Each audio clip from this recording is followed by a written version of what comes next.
Hola amigues, ¿cómo están? Yo muy feliz de conectar nuevamente con ustedes por este medio y compartirles a todos un tráiler más de Wushu, Naturopatía y Qigong. Hoy, para que abordemos la segunda parte, el segundo video a la introducción del I Ching, el libro de las transformaciones, el libro de las mutaciones.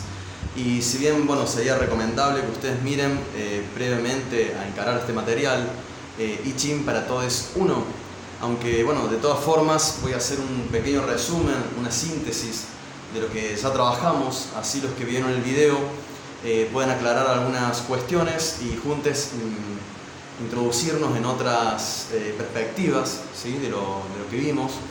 Y los que no vieron el video y son unos vagonetas que no lo piensan ver, que con este video no queden varados en el aire.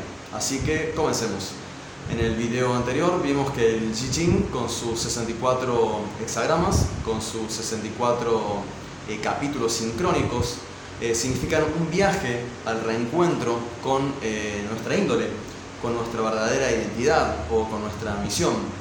Pero no porque el I Ching nos venga a decir qué tenemos que hacer, cómo hacerlo y demás.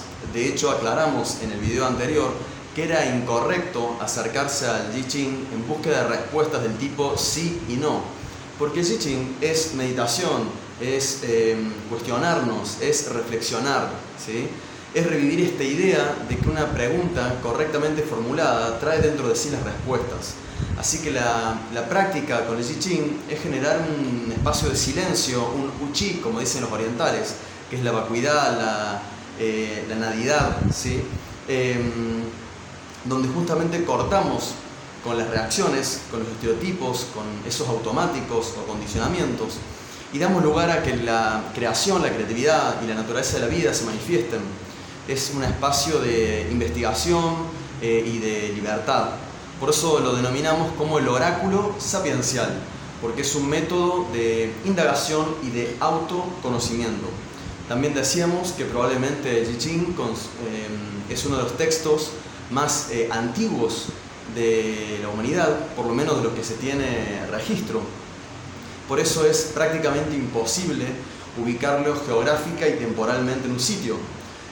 Por eso hay muchos que le dicen que es autoexistente, o por convención se cree que fue desarrollado de forma colectiva por los santos y sabios desde un remotísimo pasado legendario, cuyo legado es este patrón de Bagua, este patrón holográfico, holonómico y resonante, ¿sí?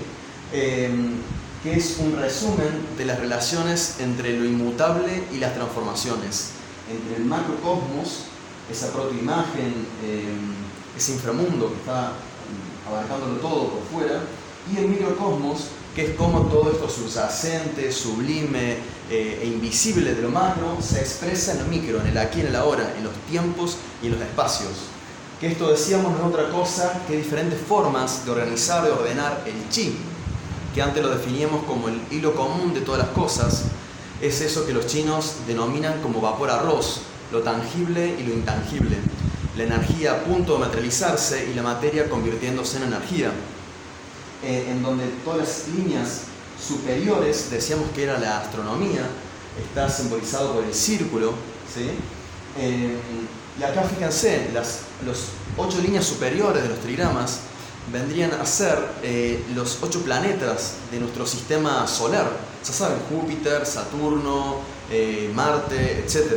Y el Tai Chi en el centro, que es una de las formas que se simboliza esto, sería como el Sol alrededor por donde todo gira, ¿sí? Todas las líneas inferiores serían la Tierra con la geografía, que está simbolizado con el cuadrado. Miren, ¿no?, cómo la moneda china oracular es un círculo, pero en el centro tiene un pequeño cuadradito donde se soportaban las monedas. Pero el círculo es el cielo, el cuadradito es la tierra, ¿no? Así que en estas 8 líneas inferiores estarían los 8 biomas, ¿sí? Ya saben, la sabana, la tundra, la selva, los bosques, etc., ¿sí?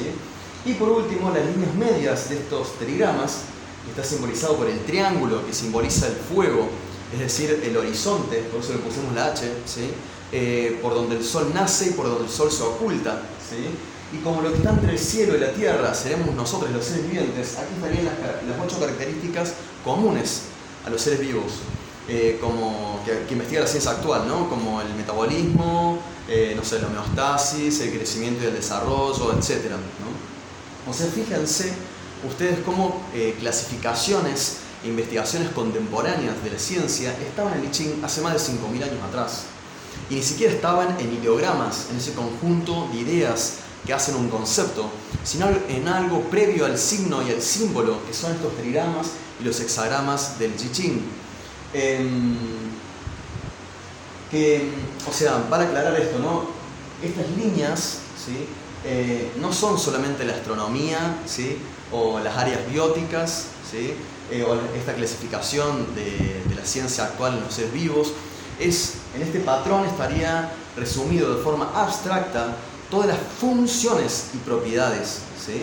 O sea, podríamos hablar también de campo gravitacional, de campo electromagnético y de las energías biopsíquicas o la bioelectricidad. Podríamos hablar de protones, neutrones y electrones, del yo, el ello y el superyo, del pasado, el presente y el futuro. O sea, es interminable esto, ¿sí?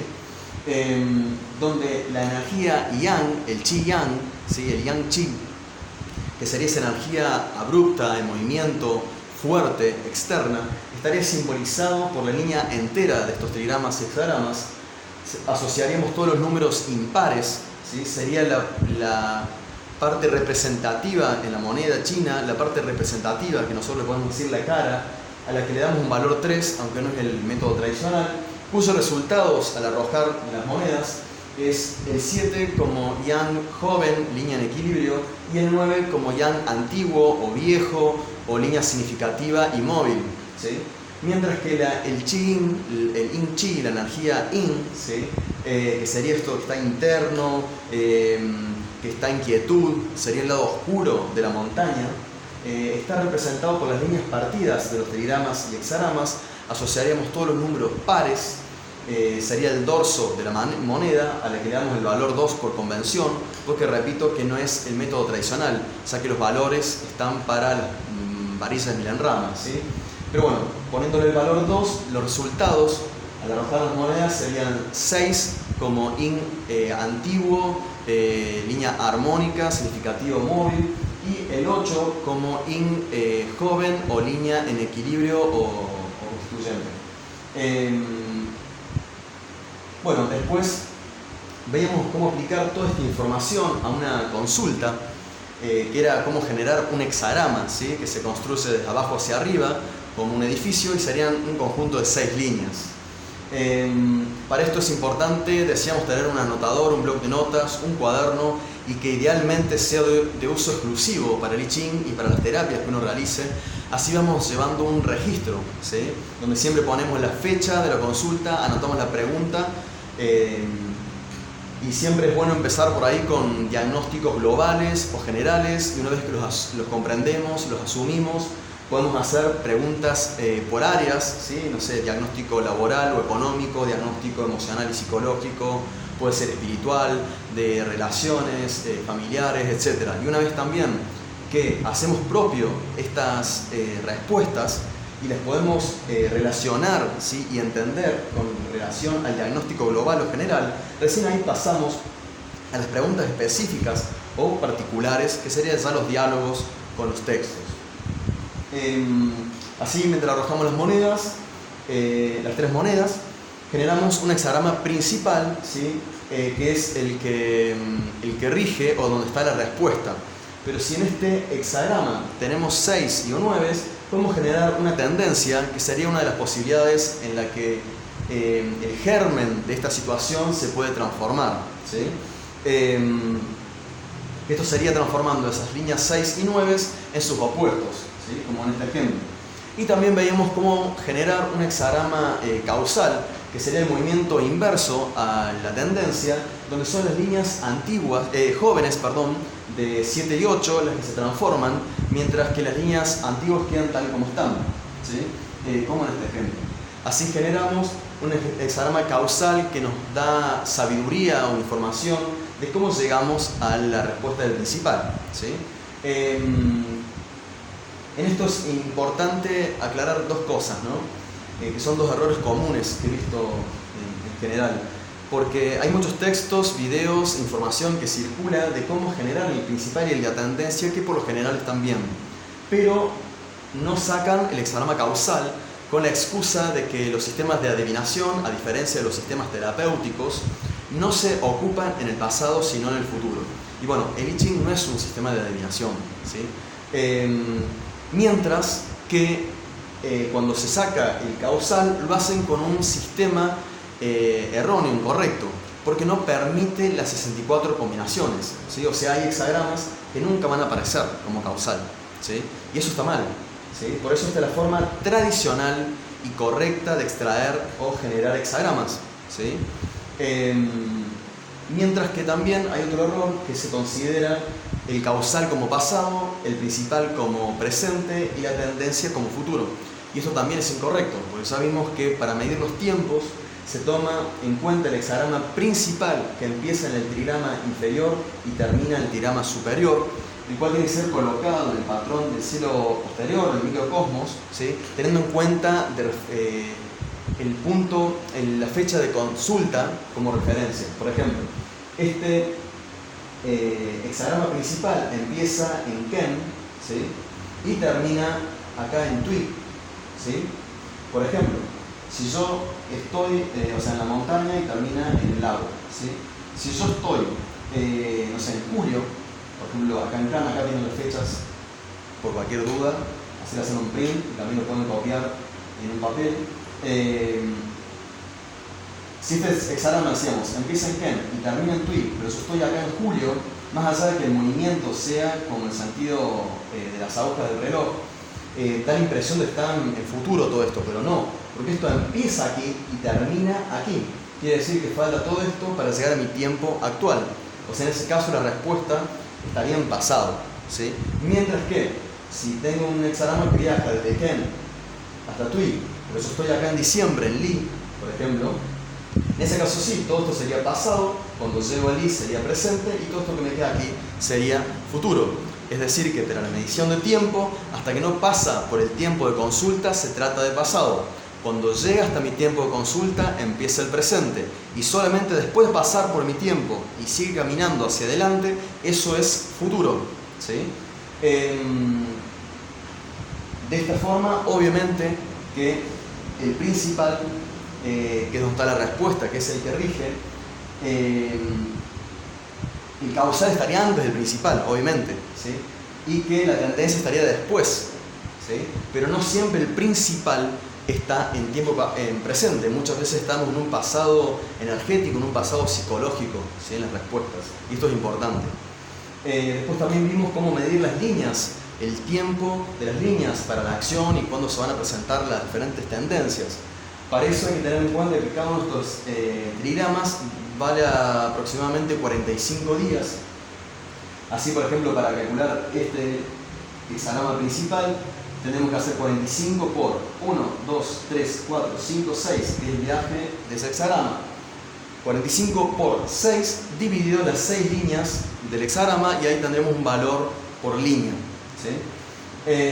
Bueno, también vimos cómo generar las casas internas y externas, que no son trigramas, sino las puertas de casa, que es el momento de nacimiento y el momento de la concepción de nuestros padres, que bueno, lo asociamos con el temperamento y el carácter, por ejemplo. Bueno, una vez que aprendimos, ¿no?, a generar las casas, el principal, el causal y la tendencia, lo que nos queda es aprender a comprender esta información, a cómo leerla e interpretarla, ¿sí? Porque el I Ching no es para nada azaroso, sigue reglas muy concisas, no se puede especular con el I Ching, ¿sí? Respeta las leyes, por ejemplo, de los números, la ley de lo micro y lo macro, de las mutaciones, de la virtud o del camino medio, la ley del Yin Yang o del Tai Chi, de la viga maestra, etc., ¿sí? Y todas estas leyes están expresadas en los apartados o esos subtítulos o esas secciones que tienen los diferentes hexagramas, ¿sí? Por ejemplo, todos los hexagramas tienen un número, no sé, por ejemplo, 24, por ejemplo, ¿sí? Tienen un nombre, en el caso del 24 sería Fu, el retorno, ¿sí? Tiene una descripción general y la descripción de los signos, ¿sí? Por ejemplo, no sé, Kun, la tierra, los receptivos, sobre Chen, ¿sí? Lo excitante. Tienen una descripción general que sería, no sé, el momento crítico, nos habla de los solsticios, etc., ¿sí?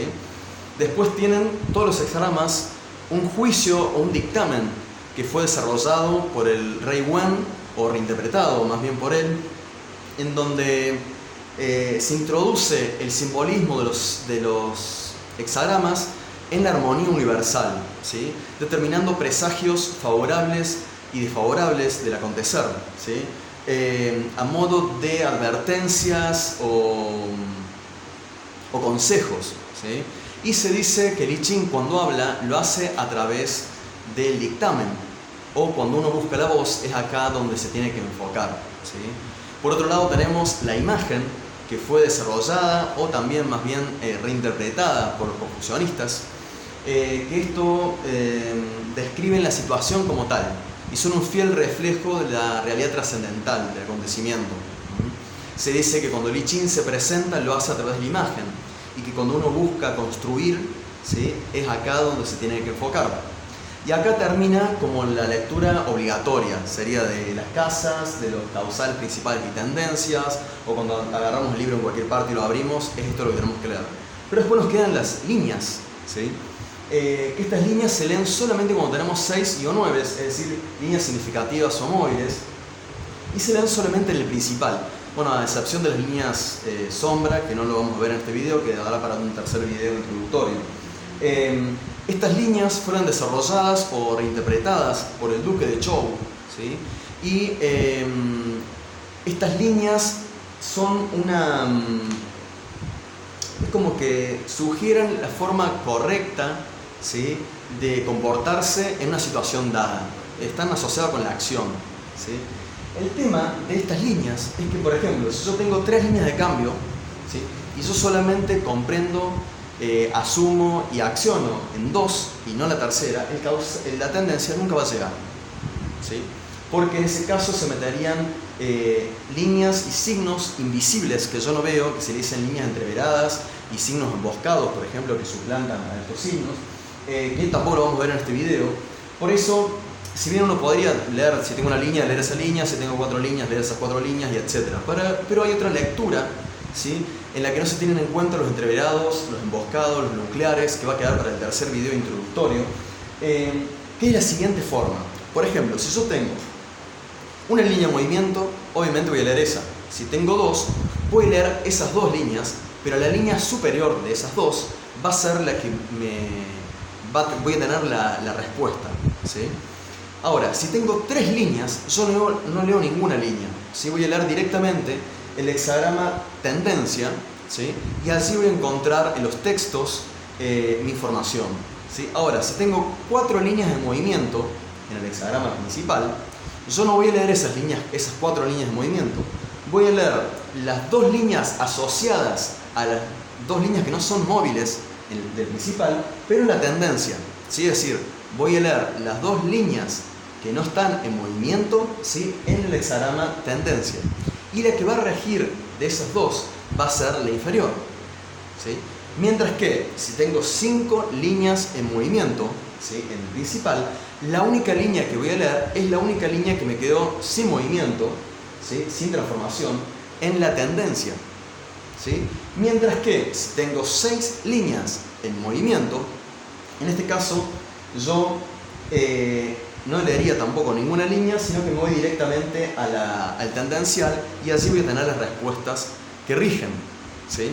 Esa sería otra forma de lectura, ¿sí?, del Benghua y el Qihua, ¿sí? Por otro lado, la información de líneas es que las 384 líneas que tiene el I Ching son irrepetibles, ¿sí? Marcan realmente una situación muy particular, ¿sí? Y no todas las líneas son iguales. Por ejemplo, las primeras líneas tienen que ver como asociadas a eso, suerte de principiantes, ¿sí?, como son fáciles. Todas las segundas líneas, salvo en un par de situaciones, son positivas. Todas las terceras y cuartas líneas, al tratarse del camino medio, de ese camino del ser humano, son las más ambivalentes, ¿sí? Y revolucionarias, ¿sí? Las quintas líneas son las que uno debería aspirar, ¿no? Es el camino del cielo, ¿sí? Y todas las sextas líneas son de advertencias o bastante fuleritas, como uno está a punto de iluminarse o al punto de una caída, ¿sí?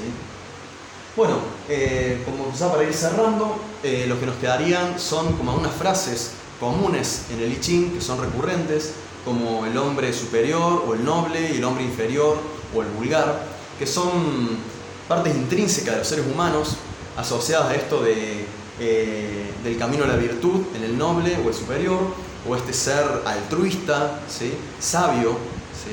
Mientras que el hombre inferior sería el egoísmo, el egocentrismo, y cuando uno se maneja por deseos netamente materiales, ¿sí? Transitorios. Después se habla de no hay mácula, no hay tacha o no hay error, ¿sí? Que es cuando uno está realmente en el camino de su misión, en su índole, mientras que se dice remordimiento, ¿sí? Cuando uno, por ejemplo, está fallando en esa misión, ¿sí? Pero todavía está con la capacidad de transformar ese veneno en medicina, ¿sí? Como dice el budismo.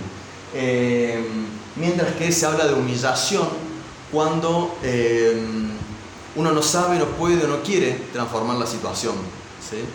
Después también se habla de cruzar las grandes aguas, ¿sí? O la gran corriente, como esto de evolucionar, ¿sí? O como este simbolismo de la antigüedad, ¿no? Que antes de los templos estaba este lago o de las fortalezas, ¿sí? Y donde de un lado reinaría la incertidumbre y los conflictos, y del otro lado estaría la paz, ¿sí?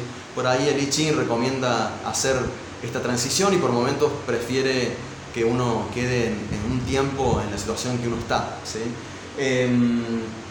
También se habla de es propicio visitar al gran hombre o una cosa así. Hay diferentes traducciones, ¿no? Pero que está asociada a que uno debe visitar a especialistas o a un maestro, a su maestro, o a personas que uno tiene confianza para ver otras perspectivas, o incluso consultar nuevamente al oráculo, ¿sí? También se dice no hay prisionero cuando uno, si bien no va a adquirir grandes ganancias de la situación que está, tampoco va a tener pérdidas, o esas pérdidas que va a tener no son significativas o uno rápidamente se puede recuperar, ¿sí? También el I Ching habla de es propicio tener un lugar a donde ir cuando uno tiene que redefinir sus metas, ¿sí? Y bueno, estas son algunas de las palabras más comunes del I Ching. Espero que el video le sume. Nos vemos en el próximo video. Suscríbanse, comenten, compartan y a practicar con el I Ching.